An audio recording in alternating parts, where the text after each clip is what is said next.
नमस्कार साथियों, आज हम पुनः देखते हैं बाल विकास और शिक्षा शास्त्र से महत्वपूर्ण प्रश्न उत्तर। देखिए, आप क्वेश्चन के क्रम पे ना जाइए, आपको सीधे क्वेश्चन देखना है।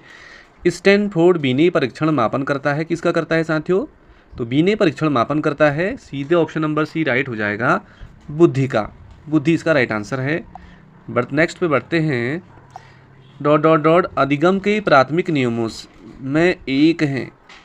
तो देखिए साथियों, यहाँ पे 4 ऑप्शन दे रखा है, कह रहा है कि अधिगम के जो प्राथमिक नियम है उनमें से एक है। तो इसका जो राइट ऑप्शन है ऑप्शन नंबर बी, प्रभाव का नियम आपका राइट आंसर हो जाएगा। चलते हैं अगले क्वेश्चन पे। अगला क्वेश्चन है यहाँ पे, डॉट डॉट डॉट ने प्रयत्न व भूल का सिद्धांत का प्रतिपादन किया था। तो साथियों ऑप्शन नंबर सी राइट हो जाएगा, थार्नडाइक ने। थार्नडाइक राइट आंसर है। नेक्स्ट क्वेश्चन पे चलते हैं। पावलाव के प्रयोग में कुत्ते की घंटी बजने पर लार की क्रिया कहलाती है।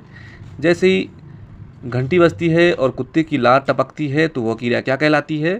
वो उसके साथ संबंध है तो संबंध अनुक्रिया कहलाती है। संबंध अनुक्रिया। नेक्स्ट क्वेश्चन पे चलते हैं। यहाँ पे लिखा है कि थार्नडाइक मनोवैज्ञानिक थे। तो दोस्तों इसको आपको कमेंट में करना है कि थार्नडाइक ब्रिटेन के थे या अमेरिका के थे या भारत के थे या रूस के थे। ये तो सरल क्वेश्चन है, इसका आंसर आपको देना है। अगला चलते हैं। सीखना किससे प्रभावित होता है? तो आत्मा से होता है या मन से होता है या बुद्धि से होता है या प्रेरणा से होता है? तो सीखना जो लर्निंग प्रोसेस है वो ज़्यादा इफेक्टिव किससे होती है? जब हम मोटिवेट होते हैं। प्रेरणा से हम ज़्यादा सीखना प्रभावित होता है। चलते हैं साथियों अगले क्वेश्चन पे। गेस्टाल्ट का अर्थ है। तो गेस्टाल्ट का अर्थ क्या होगा? समग्रता, पूर्णाकार, समपक्षता, सभी। ऑप्शन के आधार पे देखें तो सारे ऑप्शन राइट हैं। गेस्टाल्ट का अर्थ सभी से है। चलते हैं साथियों अगले क्वेश्चन पे। कोहलर का अधिगम सिद्धांत किस नाम से जाना जाता है? तो साथियों इनका जो सटीक ऑप्शन है ऑप्शन नंबर बी, अंतर्दृष्टि का सिद्धांत। ये कोहलर का सिद्धांत है। नेक्स्ट पे चलते हैं। एस आर थ्योरी अधिगम सिद्धांत किसने दिया? एस आर थ्योरी आपको याद रखना है, option number C, Thorndike. Thorndike ने एस आर थ्योरी दी। नेक्स्ट क्वेश्चन पे चलते हैं। अगला है यहाँ पे, आदतों, ज्ञान तथा अभिवृत्तियों को अर्जन ही अधिगम है। आदतों, ज्ञान तथा अभिवृत्तियों को अर्जन ही अधिगम है, यह कथन किसका है? तो यह है साथियों क्रो एंड क्रो का। अगला क्वेश्चन चलते हैं। अनुकरणात्मक सिद्धांत दिया तो किसने दिया? अनुकरणात्मक सिद्धांत दिया साथियों ऑप्शन में देखें तो ये बंडूरा ने दिया। बंडूरा इसका राइट आंसर हो जाएगा। बढ़ते हैं, हम केवल इंपॉर्टेंट क्वेश्चन को देख रहे हैं। नेक्स्ट क्वेश्चन है, स्किनर के अधिगम सिद्धांत के उपनाम हैं। स्किनर जो हैं इन्होंने अधिगम के कौन कौन से सिद्धांत दिए? ऑपरेंट कंडीशनिंग थ्योरी, सक्रिय अनुबंध सिद्धांत, नैमित्तिक बंधन। ऑप्शन नंबर डी राइट हो जाएगा, सभी ये तीनों के तीनों स्किनर के अधिगम सिद्धांत के उपनाम हैं। अगला चलते हैं साथियों अगले क्वेश्चन पे। बौद्धिक विकास में महत्वपूर्ण सिद्धांत माना जाता है। बौद्धिक से रिलेटिव है तो सूच का सिद्धांत, ये भी ऑप्शन सही है। पूर्णाकार का सिद्धांत, ये भी सही है। समग्रता का सिद्धांत, ये भी सही है। ये तीनों बौद्धिक विकास से रिलेटिव हैं। ऑप्शन नंबर डी के साथ चलेंगे, ऑप्शन नंबर डी राइट हो जाएगा। सभी सिद्धांत बौद्धिक विकास में महत्वपूर्ण योगदान देते हैं। अगला क्वेश्चन है साथियों, वो था एस आर। जब एस आर थ्योरी थी थार्नडाइक की, अब यहाँ पे है कि आर एस थ्योरी का अधिगम सिद्धांत किसने दिया? तो सीधे आर से आपको स्किनर टिक मार देना है। आर एस थ्योरी स्किनर की है और एस आर थ्योरी थार्नडाइक की है। अगला क्वेश्चन है कि थार्नडाइक का अधिगम का सिद्धांत कब दिया गया? थार्नडाइक ने अधिगम का सिद्धांत तो दिया, लेकिन कब दिया साथियों? तो ऑप्शन नंबर डी राइट है, 1913 में, 1930 में। अगला चलते हैं कि बालक का अधिगम शुरू होता है। साथियों ये क्वेश्चन भी तगड़ा है कि गर्भावस्था से होता है। यहाँ पे अधिगम की बात हो रही है, यहाँ पे विकास होता तो ये गर्भावस्था से रिलेटिव होता, लेकिन यहाँ पे अधिगम कह रहा है सीखना, तो गर्भावस्था है या विद्यालय है या किशोरावस्था या जन्म से। तो बालक का जो अधिगम का जो कार्य होता है शुरू, वो ऑप्शन नंबर डी जन्म से ही शुरू होने लग जाता है। अगला है साथियों, संज्ञानात्मक विकास का निर्धारक है। जो संज्ञानात्मक विकास का जो निर्धारक है वो कौन सा है? ऑप्शन आपको दे रखे हैं यहाँ पे चारों ऑप्शन। संज्ञानात्मक विकास का जो निर्धारक है वो कौन सा है? आनुवांशिकता। आनुवांशिकता इसका राइट आंसर है। अगला है साथियों कि निकट दूर सिद्धांत में विकास किस प्रकार है। निकट दूर सिद्धांत में विकास किस प्रकार है, तो ऑप्शन नंबर सी राइट है, केंद्र से सिरों की ओर। केंद्र से सिरों की ओर निकट दूर सिद्धांत में विकास है। अगला चलते हैं साथियों नेक्स्ट क्वेश्चन पे। बच्चों में गामक कौशल का विकास होता है। जो गामक कौशल होते हैं, मोटिव स्किल्स, वो उनका विकास होता है। तो ऑप्शन देखें तो सामान्य से विशिष्ट की ओर, सामान्य से विशिष्ट की ओर इसमें राइट आंसर होगा। नेक्स्ट क्वेश्चन पे चलते हैं कि सामाजिक एवं संवेगात्मक विकास साथ साथ चलते हैं। सामाजिक हो गया एवं संवेगात्मक विकास साथ साथ चलते हैं, यह कथन किसका है।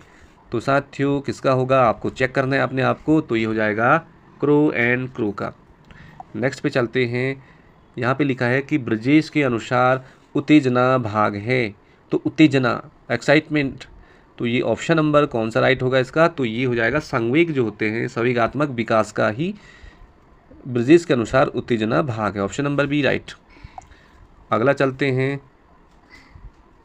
यहाँ पे लिखा है कि विकास का महत्वपूर्ण सिद्धांत है। तो निरंतरता का सिद्धांत, व्यक्तिगत भिन्नताओं का सिद्धांत, विकास की दिशा का सिद्धांत, ऑप्शन नंबर डी राइट हो जाएगा। ये सारे विकास के सिद्धांत हैं। नेक्स्ट क्वेश्चन पे चलते हैं। पियाजे के संज्ञानात्मक विकास के अनुसार अनुदेशन होना चाहिए। कैसा होना चाहिए साथियों, अनुदेशन होना चाहिए। तो क्या होना चाहिए, ऑप्शन नंबर बी राइट हो जाएगा। व्यक्तिपरक अनुदेशन होना चाहिए संज्ञानात्मक विकास में। अगला क्वेश्चन पे देखते हैं।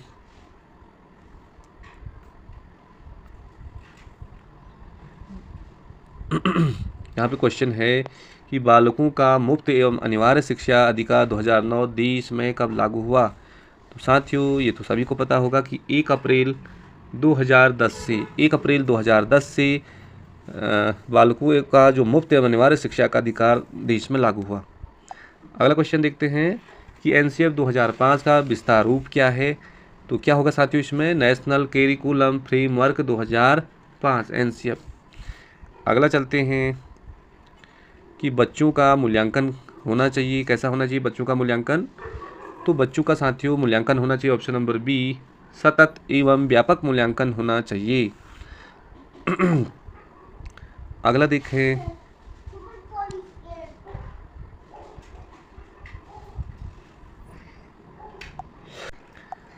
शिक्षा का अधिकार अधिनियम 2009 में एक अध्यापक के लिए न्यूनतम कार्य घंटे प्रति सप्ताह निर्धारित किए गए हैं। दोस्तों जो शिक्षा का अधिकार अधिनियम 2009 आया और 1 अप्रैल 2010 से सभी पूरे भारत में लागू हुआ, तो इसके लिए अध्यापक का जो न्यूनतम जो शिक्षण कार्य बताएगा कितने घंटे एक सप्ताह में होगा अध्यापक का, तो वो है 45 घंटे। एक हफ्ते में अध्यापक को पढ़ाना पड़ेगा। अगला क्वेश्चन देखते हैं कि राष्ट्रीय पाठचर्या रूपरेखा 2005 में बातचीत की गई थी।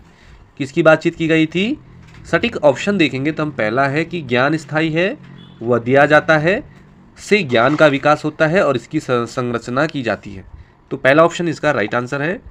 अगला है साथियों राष्ट्रीय पाठचर्या रूपरेखा 2005 दस्तावेज में भाषा के लिए निहित है। तो भाषा के लिए वहाँ पे कहा गया है कि बहुभाषी होनी चाहिए, ऑप्शन नंबर डी आपका राइट है। अगला चलते हैं साथियों, मूल्यांकन से अभिप्राय है। तो मूल्यांकन से क्या अभिप्राय है, तो हम सटीक ऑप्शन देखें तो छात्रों के अधिगम की सफलता व असफलता का अध्ययन करना ही मूल्यांकन कहलाता है। अगला चलें, अगले क्वेश्चन पे चलते हैं कि आरटी एक्ट 2009 के अनुसार शिक्षक हेतु प्रति सप्ताह कितना कार्य करना होता है। अभी हमने देखा 45 घंटे, 45 घंटे टीचर्स को एक सप्ताह में आरटी एक्ट 2009 के अनुसार कार्य करना होगा। अगला देखिए क्वेश्चन साथियों, इनमें से कौन एनसीएफ 2005 मार्गदर्शी सिद्धांत नहीं है। मार्गदर्शी सिद्धांत जो बनाए थे वहाँ पे, तो ऑप्शन नंबर सी राइट हो जाएगा। अंग्रेजी भाषा में शिक्षा देना ये एनसीएफ 2005 के अंतर्गत नहीं कहा गया है। अगला देखें साथियों, इम्पोर्टेंट क्वेश्चन कि एनसीएफ 2005 में सर्वाधिक बल दिया गया, किस पे दिया गया, ज्ञान की संरचना पे, या अवधारणाओं को रटने पर, या कठिन सवालों को हल करने पर, या तेजी से गणित करने पर। सारे ऑप्शन आपको अच्छे लग रहे हैं, लेकिन जो राइट ऑप्शन है आपका सर्वाधिक जो बल दिया गया ऑप्शन नंबर डी है, तेजी से गणित करने पर एनसीएफ 2005 ने सर्वाधिक बल दिया। अगले है साथियों अगला क्वेश्चन कि एनसीईआरटी 2005 के अनुसार शिक्षक की भूमिका क्या होगी? तो ऑप्शन नंबर डी आपको याद रखना है, यही आंसर है, सुविधादाता।